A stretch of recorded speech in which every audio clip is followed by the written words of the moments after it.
আমি পটিয়াদির মেয়ে, বিয়ে হয়েছে নরসিংদী থেকে আজকে আসছি। এখান থেকে গুন্ডিচা মন্দির পর্যন্ত সমস্ত জায়গা গোপীনাথের নিজের, আর কোথাও পৃথিবীর আর কোথাও নিজস্ব জায়গা দিয়ে রথ যায় না। ভক্তরা আজকে প্রসাদ পাবেন, আমার বাবা যেন স্বর্গবাসী হয়, সবাই গোবিন্দর কাছে প্রার্থনা করবেন।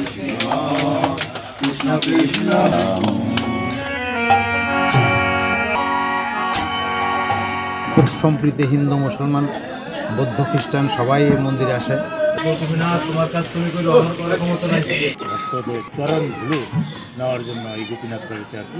1585 খ্রিস্টাব্দে রাজা নবরঙ্গ রাজা প্রতিষ্ঠিত মন্দির, এটা শ্রী গোপীনাথ জিউর মন্দির।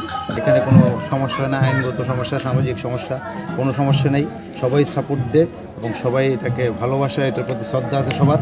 সবচেয়ে বড় কথা হচ্ছে এখানে পৃথিবীতে যত কান্ট্রিতে মন্দিরে যত মন্দিরে রথ হয়, সমস্ত রথ কিন্তু মন্দির পর্যন্ত সীমানা, মন্দিরের পরে কিন্তু সরকারি রাস্তা যেতে হয়। আর একমাত্র পৃথিবীতে এই একমাত্র মন্দির যেখানে ভগবানের রথ তার নিজস্ব রাস্তায় যায়। এই রেকর্ড আর পৃথিবীর কোথাও নেই।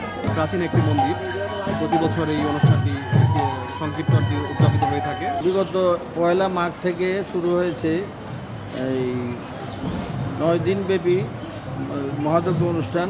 1365 বাংলা সনে এইটা প্রথম শুরু হয়েছিল। প্রতি বছরই আমরা মনে করেন যে প্রতিদিনই অন্তত 10,000 থেকে 15,000 লোক এখানে প্রসাদ পায়।